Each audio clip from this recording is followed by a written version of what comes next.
ఏమైనా అవకాశం ఉంటే లేట్ మ్యారేజెస్ ఉన్నారు కదండి, లేట్ మ్యారేజెస్ కొంచెం తొందరగా పెళ్లి చేసుకోమని చెప్పండి, మా పిల్లలు నన్ను ఇబ్బంది పెట్టేస్తున్నారని చెప్పి ఒక మహిళ చెప్పింది అనమాట. లేట్ మ్యారేజెస్లు ఎందువల్ల చేసుకున్నారంటారు? ఇదివరకు నా చిన్నప్పుడైతే చదువు అయిపోయిన ఏదో ఒక ఉద్యోగం వస్తలేరు, ముందు పెళ్లి చేసేసుకొని పెళ్లి చేసేవారండి. ఆ పెళ్లి గురించి అయినా, పెళ్ళాం గురించి అయినా, వచ్చిన భార్య గురించి అయినా ఏదో ఉద్యోగం చేసేవాడు, ఛాలెంజ్ తీసుకునేవాళ్ళు అండి. ప్రధానంగా ఈ రోజుల్లో లేట్ మ్యారేజెస్ ఎలా అవుతున్నాయంటే అండి, ఎందుకు అవుతున్నాయి అంటే, ఫస్ట్ వాళ్ళు నేను సెటిల్ అవ్వాలి. సెటిల్ అవ్వాలి అంటే ఏంటి? ఒక కారు, ఒక ఇల్లు, ఒక పెద్ద బంగళా, నీ కింద పనిచేసే నౌకర్లు, నీ బ్యాంక్ బ్యాలెన్స్ ₹1,00,00,000. ఇదా సెటిల్ అవ్వడం అంటే? ఇది కాదండి సెటిల్ అవ్వడం అంటే. సెటిల్ అవ్వడం అంటే మీ ఇంటి బాధ్యతలను మొయ్యగలిగే నాలెడ్జ్ నీకు ఉండాలి, బ్యాలెన్స్ చేసే పరిపక్వత నీకు రావాలి. ఇవి గనక వస్తే మీరు మ్యారేజ్ చేసుకోవచ్చు అండి. అవునండి, ఇది మాత్రం వస్తే సరిపోతుందా, పిల్లాన్ని పోషించాలి కదా. ఏమండి, ఈ లోకంలో 10,000తో గడిపే వాళ్ళు ఉన్నారు, 10,000 కోట్లతో గడిపే వాళ్ళు ఉన్నారు. అందరూ సంతోషంగానే ఉంటున్నారు. కేవలం డబ్బు ధనం ఉంటేనే సంతోషంగా ఉంటారు అనుకుంటే ఈ ప్రపంచంలో అంబానీ వాళ్ళు, ఈ అదానీ వాళ్ళు తప్ప ఎవరు సంతోషంగా ఉండలేరండి. సంతోషం అనేది డబ్బులో లేదండి. అసలు నిజమైన సెటిల్ అవ్వడం అంటే మీకు మానసిక పరిపక్వత వచ్చి మీ కుటుంబ భారాన్ని మీరు మోయగలిగే శక్తి ఉంటే పెళ్లి చేసుకోవచ్చు అండి. కానీ దాని అర్థమే ఇప్పుడు మార్చేశారే. ఈ రోజుల్లో 35 సంవత్సరాలకు 40 సంవత్సరాలకు పెళ్లి చేసుకుంటున్నారు అంటే ఆయనకి కరెక్ట్ జాబ్ ఉండాలి, జాబ్ ఉంటే ఎంత ఉంది, వెనక ఆస్తులు ఏమేమి ఉన్నాయి, ఒకవేళ జాబ్ పోతే ఆయన మా అమ్మాయిని చూడగలడా. ఆడపిల్ల తండ్రుల స్వభావాలు కూడా మారాలండి. అల్లుడికి అన్నీ ఉండాలి, అవి ఉండాలి, ఇవి ఉండాలని చూస్తున్నారు, కానీ మా అమ్మాయిని సుఖపెట్టగలడా, సంతోష పెట్టగలడా అనేది చూడట్లేదండి. ఇద్దరు మారితేనే ఈ లేట్ మ్యారేజెస్ అనేవి తగ్గుతాయండి. ఈ లేట్ మ్యారేజ్ ఉంది, ఆడవాళ్ళకి పిల్లలు పుట్టట్లేదండి. డాక్టర్లు చెప్తున్నారు ఈ వయసు దాటితే పిల్లలు పుట్టట్లేదండి.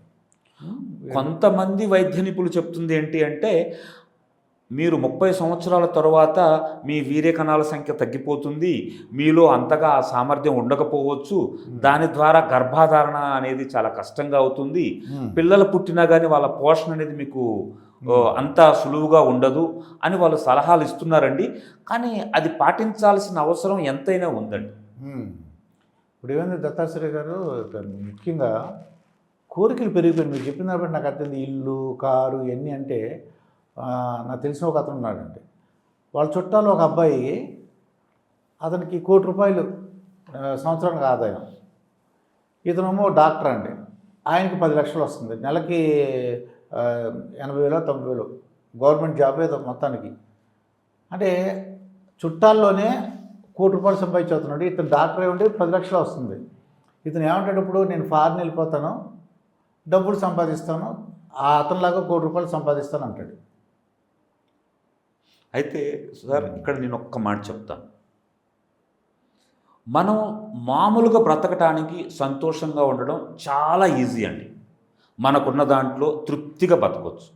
ఎప్పుడైతే మీరు పక్కనోడితో కంపేర్ చేసుకుంటున్నారో, పక్కన వాళ్ళ ఆస్తులతో పోల్చుకుంటున్నారో, అప్పుడే మీ ఆనందం, సంతోషం వెళ్ళిపోతుందండి.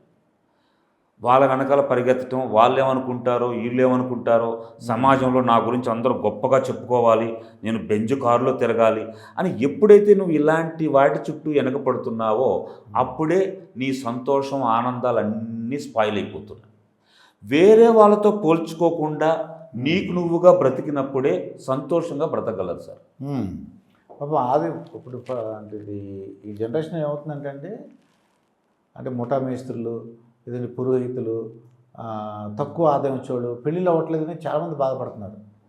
మీరు చెప్పినట్టు కోరికలు అది గర్ల్స్కి వాళ్ళ తల్లిదండ్రులకు కానీ గర్ల్స్కి కానీ పెరిగిపోయినాయి అంట. మీరు మినిమం కారు ఉండాలి లేదా ఇల్లు ఉండాలి అలా చెప్తున్నారు.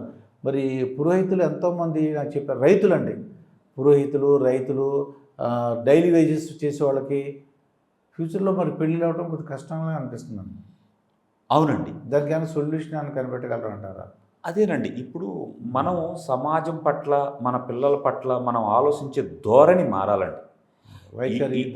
ఈ రోజుల్లో బాగా సంపాదించే వాళ్ళకే పెళ్ళిళ్ళు అవుతున్నాయి, పర్టికులర్గా అర్చకులకి, రైతు బిడ్డలకి పిల్లనివ్వట్లేదు అంటే అది అలా ఆలోచించే ధోరణి మారాలండి.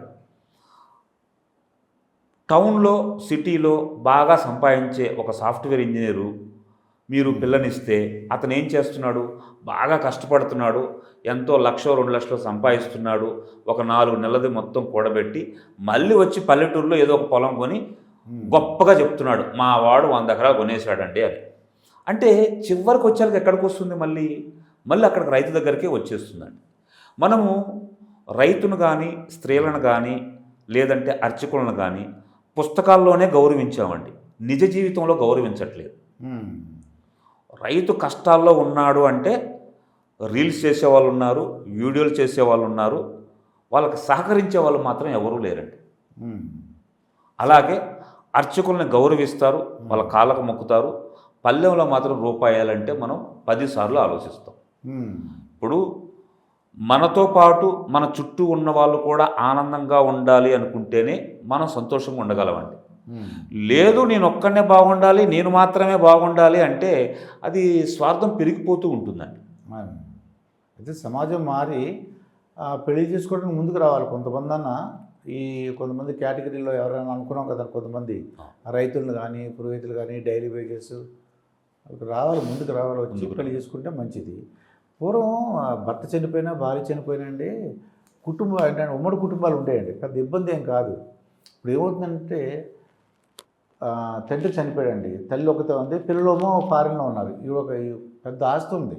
అయితే రండి, ఇక్కడ ఇంకో పెద్ద విచిత్రమైన సమస్య ఏంటంటే అండి, మీరు ఉమ్మడి కుటుంబాల గురించి లేవనెత్తారు కాబట్టి, ఈ రోజుల్లో ఉమ్మడి కుటుంబంలో ఉన్న కోడలను అడిగి చూడండి, తను పొద్దున్నుంచి రాత్రి వరకు శ్రమ పడుతూనే ఉంటుందండి. ఇంట్లో వాళ్ళకు కావాల్సిన అవసరాలన్నీ తనే తీర్చాలి, ఇంట్లో ఉన్న బాధ్యతలన్నీ తనే నిర్వర్తించాలి, పిల్లల బాగోగులు చూసుకోవాలి. ఆ పిల్ల తల్లి కోసం ఏడుస్తూ ఉంటుంది, అయినా కానీ దిగమింగుకొని ఓపికతో బాధ్యతగా పనిచేస్తూ ఉంటుంది. ఇంత చేసినా ఆవిడ్ని మాత్రం నువ్వు తిన్నావా అని అడిగే కుటుంబాలు చాలా తక్కువ అండి. ఈ ధోరణి వల్ల కూడా ఉమ్మడి కుటుంబంలో పిల్లనివ్వాలి అంటే ఆడపిల్లల గల్ల వాళ్ళు ఆలోచిస్తున్నారు. ఈ రోజుల్లో ఆడపిల్ల వాళ్ళు అమ్మో వాళ్ళ అమ్మానంతా కలిసి ఉండాలా, ఆ ఆడబిడ్డ కూడా ఒకరు ఉన్నారా, అయ్య బాబోయ్ ఇద్దరు కలిసి ఉండే చోట ఎక్కడ ఉంటే చూడండి, ఆ సంబంధం మాకు వద్దు, అయితే అనే సంబంధం వద్దు. అవునండి, అలా అంటే ఆలోచన ధోరణి రావడానికి ప్రధాన కారణం కూడా వాళ్ళు సరైన శ్రద్ధ వహించట్లేదండి ఉమ్మడి కుటుంబాల్లో కూడా.